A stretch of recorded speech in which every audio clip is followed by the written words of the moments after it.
समस्त भाई भौणी मानक मोर नमस्कार। ओडिया बसीकरण चैनल में आपण मानक स्वागत करुच्ची। आजिर टॉपिक होची लवंग द्वारा आम केमती बसीकरण शिखिबा बा करि परिबा। समस्त भावती माने यही सब विधि बहुत सरल अटे, किंतु ता नुह बहुत कठिन तपस्या करिया को पड़ी थाए, मंत्र सिद्धि करिया पे पड़ी थाए, जहाँ फल भी अनेक साधक माने करि पारंतनी, विफल होती। किंतु मु आज गोटे टोटका नहीं आसी आपण मानक पे, जोटा कि आपण लवंग द्वारा करि परिबे। आ अन्य किसी सामग्री दरकार हेबो नहीं, सेटा आपण मानक पाखरे जन्मरू मृत्यु पर्यंत आपण मानक पाखरे अच्छी। सेटा होची निजर बीर्य द्वारा आपण माने केमती वश्य करि परिबे। एई वश्य केवल काम करिवो निज प्रेमिका मानक पई आ निज स्त्री मानक भी करि परिबे।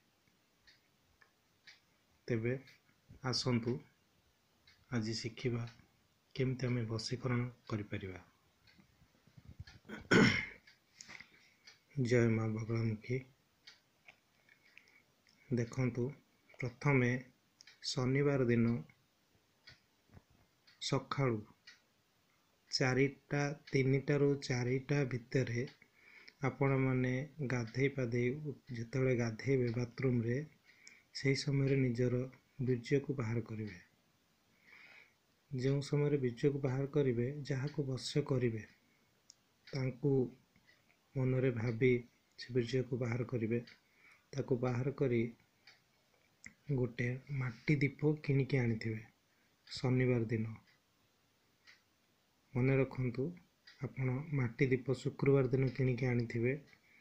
शनिवार दिन सकाळू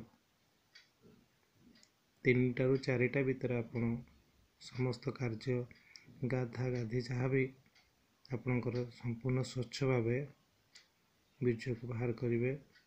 ये माटी दीपरे रखिबे। रखिला परे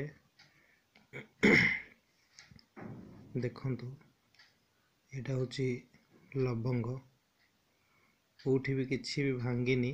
देखंतु पूरा फूल वाला लवंग। एटा एई भली लवंग आपन को 7टी से बीर्य रे पकेबे। 1 2 3 4 5 6 7 याकू बीर्जर जेतले पड़ी सारिबो, भल भावरे ताकू एमती आंगुठी रे दाबी देबे। सेटा बुड़ीकी रहिबो 4 दिन पर्यंत। निज घर भितरे खरारे सुकेइबेनी, बेसी खरा नुह बेसी छाई नुह। आपनको घरे जदि ताजा अच्छी तो ताजा उपरे रखि परिबे, जेमती कहार नजर न पड़े। 4 दिन पर्यंत रखिबे। रखिला परे छेली क्षीर, कला कलर छेली क्षीर को आपण जो बारे भी आनी परिबे।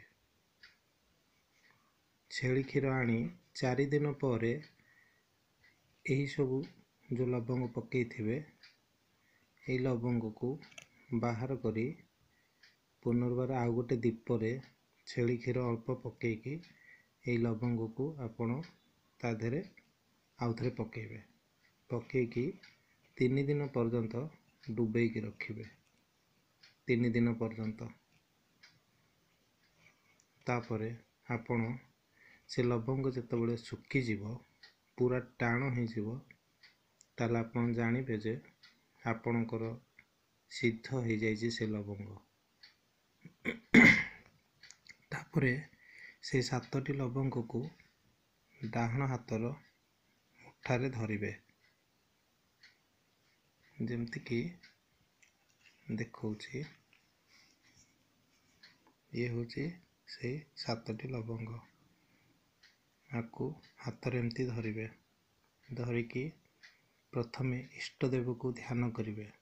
ଇଷ୍ଟଦେବକୁ ଧ୍ୟାନ କରି ଆପଣଙ୍କ ଘରେ ଆପଣ ଯାହାକୁ ବି ପୂଜା କରନ୍ତୁ, ଯାହାକୁ ବି, ଆପଣ ହିନ୍ଦୁ ହୁଅନ୍ତୁ, ଖ୍ରୀଷ୍ଟିଆନ ହୁଅନ୍ତୁ, ମୁସଲିମ ହୁଅନ୍ତୁ, ଆପଣ ଯାହାକୁ ବି ପୂଜା କରନ୍ତି ତାଙ୍କୁ ସ୍ମରଣ କରିବେ ଆଉ କହିବେ ଯେ ମୁଁ ଯେଉଁ କାମ ପାଇଁ ୟାକୁ ୟୁଜ୍ କରିବା ପାଇଁ ଯାଉଛି ତାହା କାମ ମୋର 100ରୁ 100% ହଉ।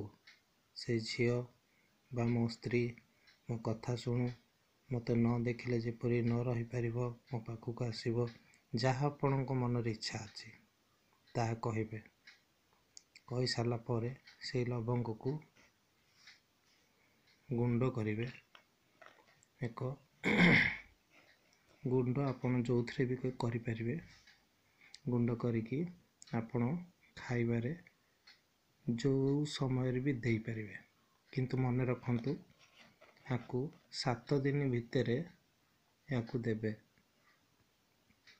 ଏ ଲବଙ୍ଗକୁ ଆପଣ 7 ଦିନ ଭିତରେ ଆପଣ ଖୁଆଇବେ। 7 ଦିନ ପରେ ଯଦି କ୍ରସ୍ ହେଇଯିବ ତାହେଲେ ଏ ଲବଙ୍ଗ ଆଉ କିଛି କାମ କରିବ ନାହିଁ। ତ ମୁଁ ଆଶା କରୁଛି ଆପଣମାନେ ବୁଝି ସାରିଥିବେ।